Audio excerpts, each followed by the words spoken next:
Good day, everyone. Welcome to another episode of Wedding Chat with myself, Dave Ternier from Special Request Weddings out of Manitoba, Canada. And I'm Jeremy Brech with DJNTV Events in Sioux Falls, South Dakota. Where it is already winter, right? Same as here? Yeah, but I don't think we hit winter like you hit winter. When you hit winter, you like hit it in the face. Yeah, or it hits you in the face. Hence the picture that you sent me with snowballed face. You don't even get in a snowball fight, but it looked like you did. So it looked like winter won. That's funny. Tell you what, just for context, everybody. So Jeremy's talking about this photo that I just sent him of myself cycling 16 kilometers, 10 miles yesterday. It was great. I took a day off today. Yeah, I was definitely feeling it a little bit after yesterday. Yeah, I bet. Anyway. So we had a really good discussion last time, and if you didn't get a chance, I don't know, does he like timestamp these? Can someone go back and find it before, let's see, what was the date? It was December 4th. Tell you what, I want to do like all the cool people on YouTube do. John, make this happen. If you click right here, you can check out last week's. Yeah, check out last week's conversation because it's a bit of a segue into what Jeremy was just about to say for today. Yeah. So last week was a really good conversation, and we did have some people kind of chimed in and gave us some feedback. The biggest discussion we had last time was, how do you know when it's time to grow, or how do you know when it's time to add employees, and what are the steps that you have to take? And we were going to talk about today's discussion in that, but there was so much information there that it's like, okay, we're going to have to do a whole different show. So we told John, we're like, you know what? We got our content for next week. This is going to be great. So today's conversation is, how do you make a living on this? And how much do you charge? How do you, how do you look at your expenses, and how do you figure your value? And I think that's a really big question that all DJs have is, what's the breaking point, or what's the point where you say, you know what, it's time for me to charge more, or you know what, maybe I'm charging too much. And I think you and I can both agree it really comes down to value, because that's what your couples or that's what your client is looking for. Mm-hmm. So I think we're going to talk a lot about value. We're going to talk about perception of our industry and, your market. And one of the things that I hate, Dave, is when people are like, oh, well, I can't do that in my market, or I can't charge that in my market. I mean, you have a population of like 80 people in Canada and in your area. And I mean, you do really well. You're a single op, you're surviving, you're always innovating. You're always kind of doing the next thing.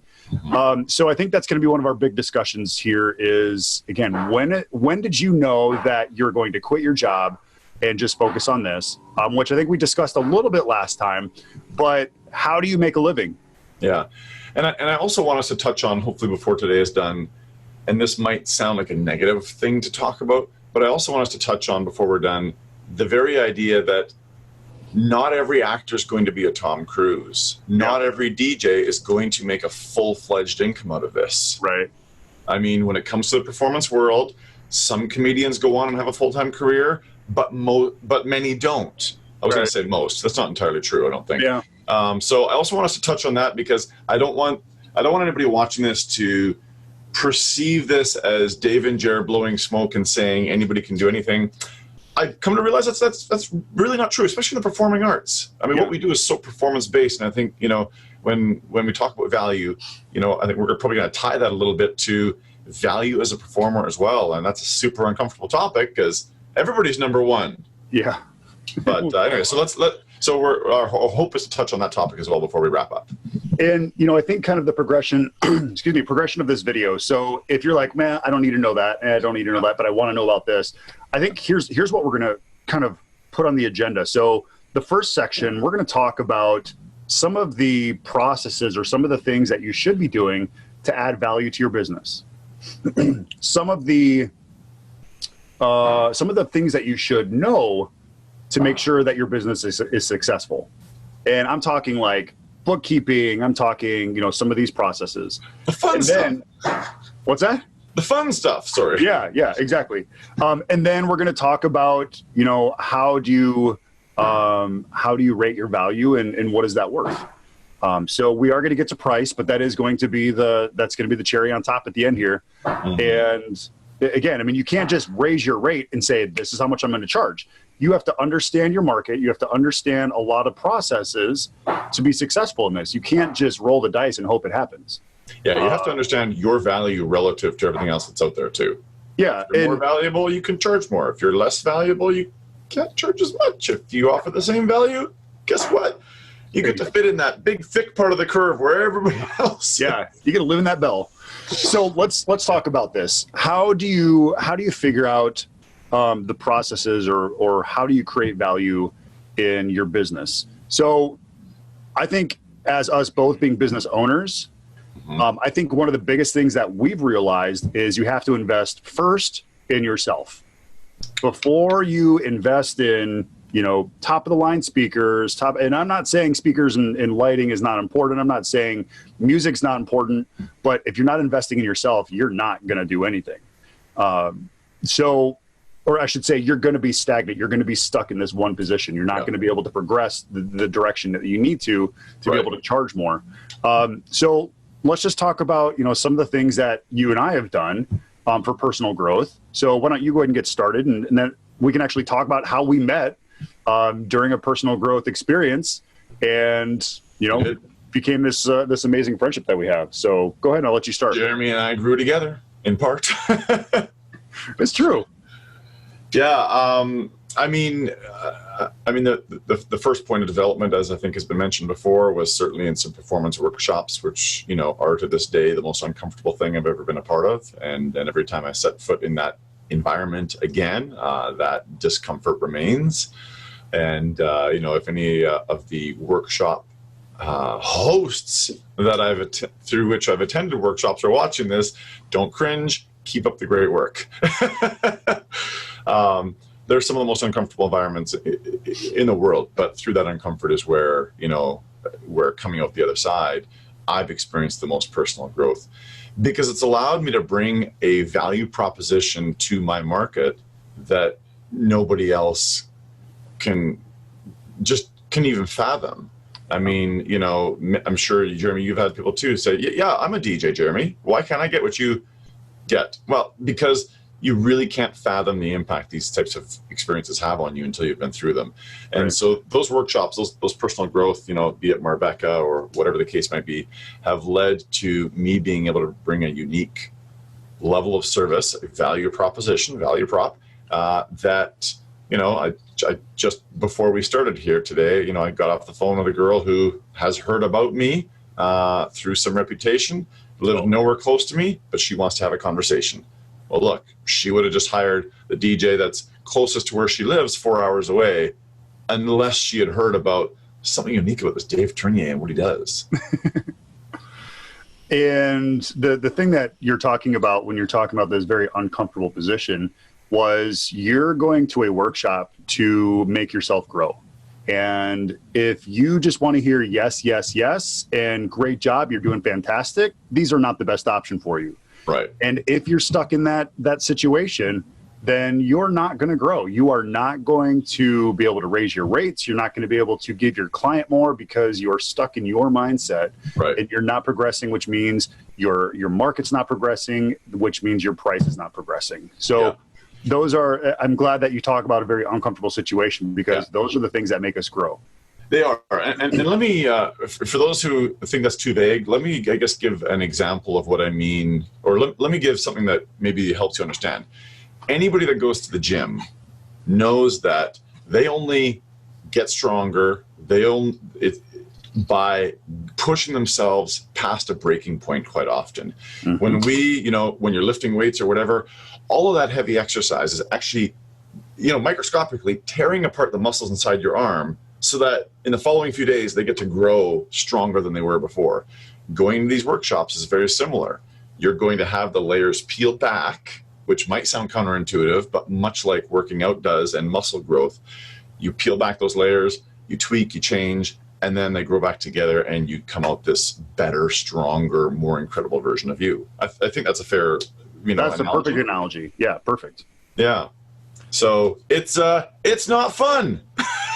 No. There are moments of fun, don't get me wrong, but there's lots of it that isn't fun. There's lots of standing there going, oh my God, I'm going to die. I don't know what to do. Stop looking at me, everybody. Yeah. Or it's, oh no, please don't replay that. No, don't play that again. Right. I don't want to see it. It's awful. So it's essential. So some of the things that Dave's talking about is some of the most impactful ones for myself, and I think you'd agree. The Marbecca workshops have been amazing for me. I haven't taken the announcers workshop, but I heard a lot of people said that that's a great workshop. The master ceremonies, if I were to say, here's the progression, I would recommend doing the master ceremonies first, because I think what that does is it gives you the techniques that you need to get started. The love story workshop is a great one to help you capture more feeling and more understanding of why we're doing our job. Yeah. And a lot of this is very wedding basic, or wedding focused, but truthfully, like I am actually doing more corporate MC now, because people, like when I'm up there, it's so genuine. You know, people are like, wow, you're just so good with people. And, you know, when we do a lot with like American Cancer Society, and they ask me to MC their event every year. And now, you know, people organizations across the Midwest are like, you know what, you really connect with the crowd when you're up there, and it's time to ask for that money to fund this need or whatever it is. And it's like, well, because I put myself in that situation, and that's exactly what the love story does. It puts you in that situation and allows yourself to be vulnerable on a microphone. So I think bronze love story is kind of the second step. I would maybe say silver love story. Silver MC. And truthfully, my recommendation is take that one twice. Yeah. I've actually taken that one 3 times. I've taken a total of, I don't think I've hit 13. I know I took 12 Marbecca workshops over my time period. You're 3 ahead of me. And yeah. And then again, you've got gold MC. I haven't taken the silver love story. I haven't taken announcers, but I think that's a really good way to get started. Yeah, the announcer one is really fascinating. I don't remember if you and I have ever talked about it, but for everybody watching this going, I know how to make announcements. Dave, you fool. Why would you go spend a couple of grand going to a workshop travel? Why the hell would you do that? Well, I'll tell you why. Myself and the other 7 students in that workshop, for 2 days straight, did essentially, I mean, this is simplifying it and overly simplifying it, but essentially we did nothing but say people's names, nothing more, their title and their name for 2 days. Now, Jeremy, I'm sure when you introduce a wedding party, you say some other things about them. You say, this person is this person is that. Please tell me welcome X. Well, no, we didn't even get there. All we did for 2 days was said their title, be it mother of the groom, parents of the bride, whatever it might be, and their name. Now, so everybody's scoffing at that. Next time you watch an awards show, next time you watch the late show, whatever it might be, there's a voice at the very start that announces who the guests are going to be that night, who their performers are going to be. That person is being paid many magnitudes of order more money than you are for a wedding. And I would have you ask yourself why. All they're doing is saying people's names. Yeah, you think so? You go through this workshop and you'll find it's unreal. I mean, cool. The line that I took away from Mark in that was, his goal at the end of the workshop is, I'll ask you, Jeremy, can you say only the titles and names of 20 people in a row and make person number 18 feel just as important as person number 1? Yeah, that's a great question. It's not easy. Hopefully I never have to introduce 18 people, but I understand exactly what you're saying. Yeah, it's really hard to keep that energy just as authentic, not over the top, authentic as it was for person number 1, but not to make every one of them sound the same. Yeah, it was really fascinating. So let me ask you, would you put bronze announcer before gold MC then? Is that how you'd progress that? I would. Okay. I would. I really wish Mark would have had this announcers workshop available years ago, and I'm sure he wishes the same too. But Mark really, really likes to curate these things quite well, so they take a little while to come out. Yeah, I would dip my toes into Bronze MC, Bronze Love Story, and then given the option, I don't know if I'd jump to Bronze announcer right away, and maybe I would, just so that you get the basic tenets of all three, and then start leveling up on all of them. I mean, it was really fascinating. Enough about Mark Farrell. I've never made so many weird noises with my mouth in 2 days than I did in that workshop. I'll leave it at that. I know that. I do not need to know that. Okay, so some other ones that, again, I find valuable. I really enjoyed, and I don't know if they do it anymore, but Liz and Peter Mary, and they used to do a Make It Grand workshop, which I thought was great. And they also had Take Your Stage or Take the Stage. Yeah. I thought those were great because it kind of allows you to do some fun storytelling, kind of break the ice a little bit, and add value to introductions, or maybe it's just the way you introduce the best man for his toast. You know, you kind of have to be in the moment at all times. And I think it's kind of it's not really an improv workshop, but I think if you go in with an improv type of mind, because basically you're going to be improving when you're writing it. Right. And you have to think, okay, so he does this, this, and this, or the best man was part of this and this, like, oh, this would be funny if I could add this in there. Or this could be really impactful if I add this in. So that was a major one that I really enjoyed. And I know we actually took that one together. Is that correct? You know, I don't remember all the workshops we've taken together, but I'm sure we did. Actually, I know we did because I introduced you, and your favorite song was by U2, and Streets Have No Name. Yep. So good. Yeah. Take me back to the 360 tour. God, that was a good show. Anyway. So I thought that was one. Again, those are some great workshops that I think add value to performance. Yeah. And the next one, I would say, the next one I would probably do in progression would be the entertainment experience with Bill Herman. I took that one twice, and I loved it both times. And the reason I would say wait on that one a little bit, get yourself tuned in, is because now you start looking at every aspect of what you're doing, and you start discovering why you're doing it or how you can make it better, looking at every moment and saying, what can I do different with this? And I think it's a whole different skill than what you learn in Make It Grand and the Marbecca method. It's completely different. But again, I think it expands the possibilities of what you can do for your clients and adds value, which is exactly what our biggest discussion here is. So, I thought that would definitely be a great one to look into as well. Anything else performance-wise? I mean, there's other workshops that I want to bring up, but they're not really performance-based. So, yeah, when it comes to adding performance value, which is the most valuable asset every single one of you watching this has, whether you believe it or not, it's the most valuable asset you have. That would be, I think, a good starter for now. Yeah. Cool. So, like I said, what we're going to talk about in the agenda is performance-based workshops, and then also how do you run your business successfully. And some of the workshops that I feel are great for people to look into is I've taken Mitch Taylor's Everything workshop. I've taken his Sales of Solutions. I've taken the when he was doing the Jeffrey Gitomer stuff.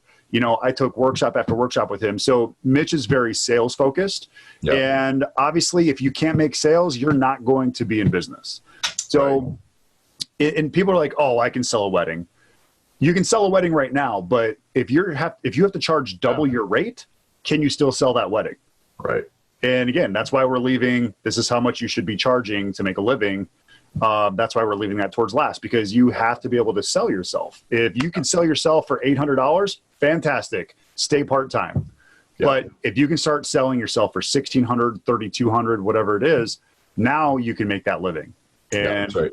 I think that's the important thing to take away. You have to take training, even though you're that great in sales, because I thought I'm great in sales, But once you take those, it makes you that much better.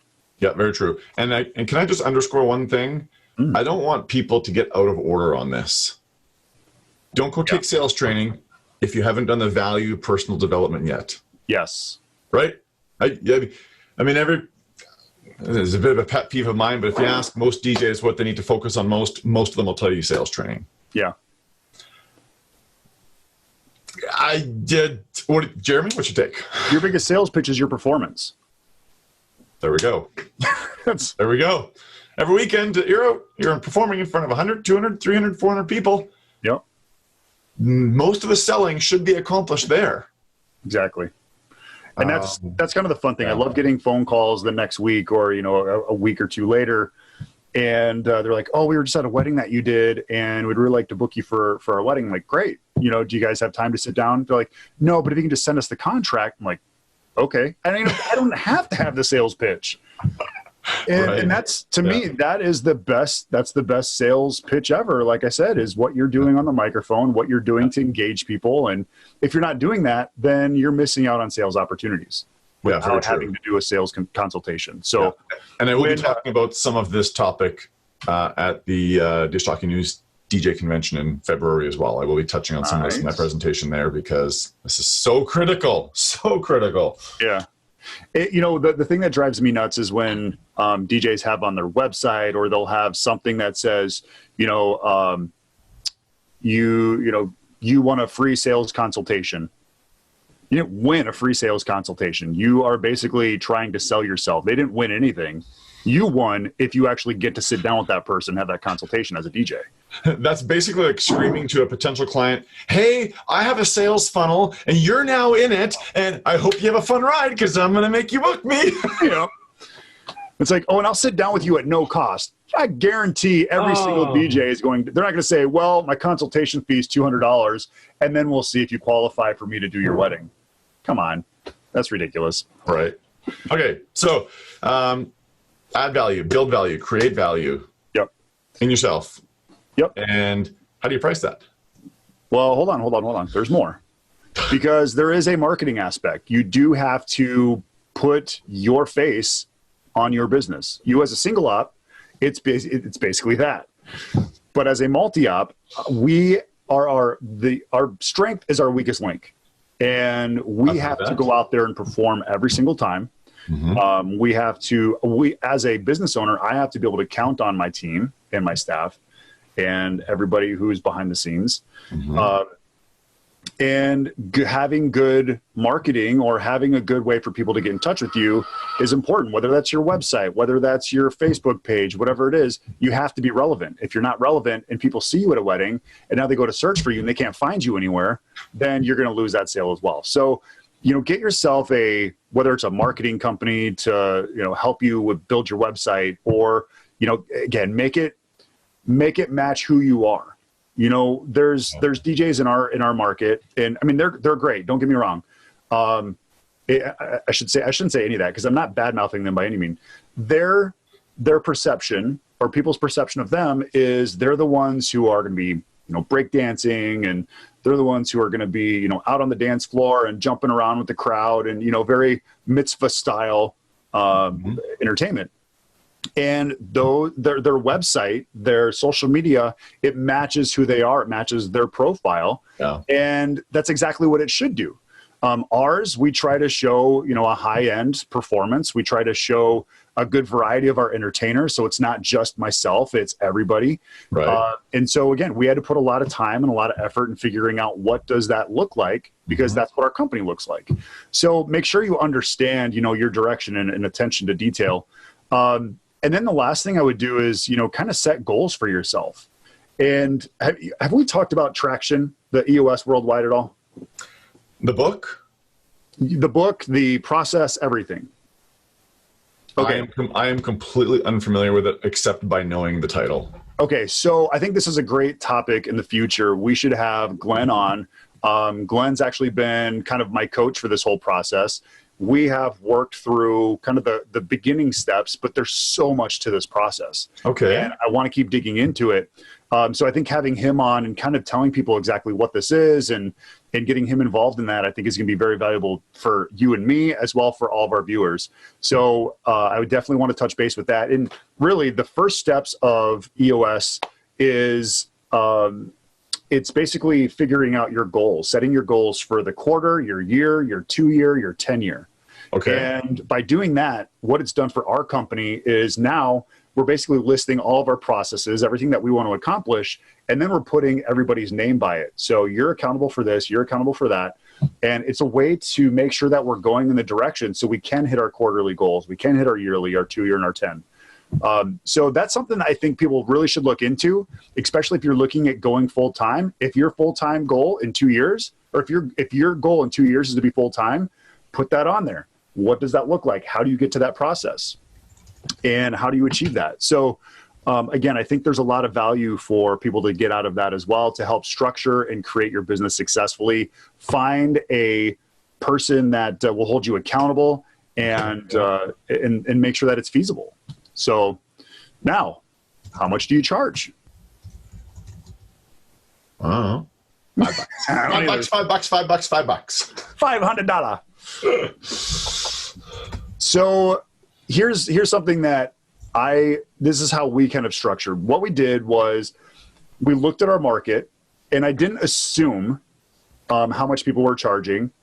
I didn't call them up and say, hey, how much are you charging? You talk to a lot of people across the country and also in your market, and you kind of understand how much they're charging. You understand what they do. And again, I'm not saying I know exactly how you perform. I'm not talking about any of that. Right. But what we do is we now look at, okay, what are they doing? How are they adding value? And what are they charging? What is that worth? And I mean, there's companies in my own market that I've said, you guys got to charge more. Or I can look at companies, and I'm not going to tell them that they're charging too much, but I look at companies, I'm like, yeah, they're charging too much. Just because of what you hear from people. And I mean, is there such a thing as too much, though? I mean, a company something goes out of business if they're charging too much, don't they? That's true. That's a really good point. Yeah, but carry on. So again, what we did was we looked at our business expenses. We looked at how do we stay, how do we function. For me as an owner, I have employees. Well, how do we pay those employees? And then how do we make it to show their value in what they're doing for performance? And then how do they get paid? How does the company, basically get paid as well? So what you need to do is, again, you need to figure out your expenses. You need to figure out what it takes for you to survive in your family, to help your family and yourself survive. And you have to figure out the expenses such as insurance and all of that. And then the last thing is, how much do your clients tell you that you're worth? I think that's the big thing, because if your clients say, like you said, if they start saying, you know what, no, I can't spend that much, then it's not that you didn't sell them. It's, maybe you didn't have a good sales pitch, whatever it was. But the biggest thing is you're probably not worth it to them. And if you're not worth it to that person, then you're not worth it to the other person. So what I would recommend is, put your price out there. I mean, I can tell you that, my DJs across the board, I have guys that are at $1,300. That's our lowest package. And then I have about 8 different increments. And if you guys want to go check out my website, we post our prices on our website. We have nothing to hide. We're going to put it all out there, because when people go to search for prices, they want to see prices and not, well, let's set up a meeting. Okay. If they look at our price and say, yeah, you know what, that's valuable to me, then they'll call me. And then I'll have that sales consultation. But we have entertainers at $1,300, $2,000, $2,500, $2,950, and then my personal package is at $4,400. And the reason that, again, I kind of look at the progression of where I've been. When I first started, I was charging under $500, but I was 18 years old. I was actually 16 years old, and under $500 for a 16-year-old, that's pretty good bank. That's very good bank. Very good bank. So it was like, hey, this is cool. But we're a business now, and we have to start thinking as a business. Got it. What's that weird noise, by the way, coming from your part of the world? Oh, we're doing construction in our warehouse. And is it loud? Is it bad? Got it. Oh, I know everybody else watching is going to probably be asking themselves, so I figured I'd ask for them. Yeah. So with good. with business expanding, we have to start expanding within our warehouse because we're running out of warehouse space. Nice. Great segue. Yeah. So I'll echo much of what you said. Obviously, I have a lot fewer variables to consider when it comes to the cost of running my company because there's just me. There's some insurance. There's my cost of music. There's my cost of association membership, through which I meet a lot of great people who help me out. My costs are fairly basic. And then, of course, there's, per event costs of, the food, the travel, and and all those particulars. But I, really early on when I was first exposed to the idea, which you mentioned of, finding, what do my past couples feel about my worth? That was really the barometer that I used quite early on to determine where my pricing should sit. So, when I first started, it was, $500-$600, that type of thing. That was 10 years ago. Yeah, that was 10 years ago. It would have been about that. And because that's kind of where everybody was at, right? Yep. But then as I started surrounding myself with people who made more than me, who said who told me I could make more, some of that influence began to rub off on me. So I would say that surrounding yourself with those people is critical. If the people that you have surrounding you are all people making less than you, telling you can't do it, you've got some tough choices to make. Yep. You really, really do. And, but yeah, if anybody here is not, this came from Peter or Mark, or I don't recall who, I don't think it really matters, but when I follow up with my couples after the fact, I ask them, what type of value did you get? Did you get less than what you paid for? Did you get what you paid for? Did you get more than what you paid for? Did you get way more than what you paid for? And out of the last 10 years, for probably 7 or 8 of those years, everybody circled way more than we paid for. Yeah. So listen to them. Yeah. Okay, good. Raise my rates another few $100, and you just keep doing that. I don't care what time of year it is. Don't wait for this arbitrary January 1st. Rip the Band-Aid off. Who cares? On average, I was raising my price 2 to 3 times a year for probably 4 or 5 years. Yep. Because rather than raising my price based on randomly chosen dates, I was raising my price based on fact. Yeah. So it's your choice. You can be random about it, or you can be deliberate. And I chose to be deliberate based on feedback that my business and my clients were giving me. And you really, sorry, go ahead. Yeah. And I'll just sum up by saying, I had a general awareness of the price ceilings that other people in North America had reached. So I had a general idea of where I wanted to go because of the precedent that all those other people had already set. My first goal was $3,000. I'm like, holy God, if I could do that, that'd be amazing. Well, I hit that a lot sooner than I thought I would. Yeah. But I wouldn't have had I left it to some arbitrary date once a year that I raised my price on. Right. Because that doesn't create the momentum that you need for this. Right. Raising 2 or 3 times a year creates momentum. Waiting till January 1st every year, and then, spending the first 2 or 3 months of that new price increase, scared like hell, hoping they're going to book. And then by the time you get going, and you're comfortable, and you're comfortable, and you're comfortable, and you're comfortable, and at some point, the next price increase is going to be scary again. Yeah. But if you keep on doing it consistently, you don't have to worry about starting from kind of zero energy-wise ever again. Right. And that there. I gave myself a 10% raise this year. And granted, it's not like that's going in my pocket. Basically, as a company, we have to put that in across the board. Yeah. But it was one of those things where it's like, here's kind of the deciding factor. Here's how I would say, when you hit these points, this is when you need to raise your rate. The first thing is when your clients tell you, like you said. Your second point is when, again, you look at your schedule and you say, well, gosh, I have no weekends off this year. I'm booked every single weekend. Okay. Might be a good indication to raise your rate. And if you say, like I've gone through this, I don't want to be gone every single weekend. I want to spend time with my family. I want to be at the lake. I want to do these things that I should and would be doing if I worked at a, full-time 9-to-5 job.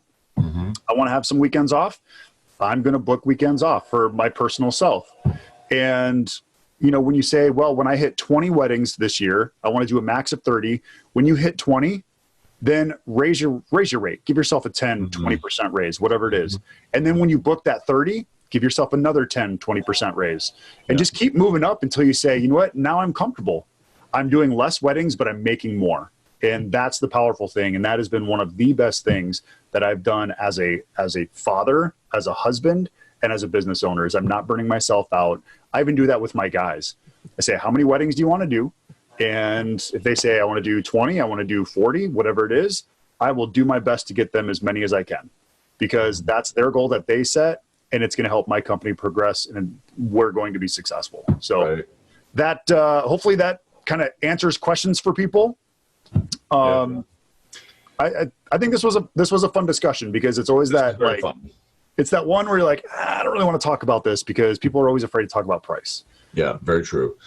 And I guess this feels like a downer ending, but I guess, let's talk about the fact too that, just because somebody auditions for 3 years straight doesn't mean they're going to become a Hollywood actor. This is something that never gets talked about in the industry. There seems to be this unspoken, anybody can do this. And that's been bothering me more and more over the last few years, I'll be honest. I value what we do too much. I value what you do too much, Jeremy, to say that anybody can do this. Yeah.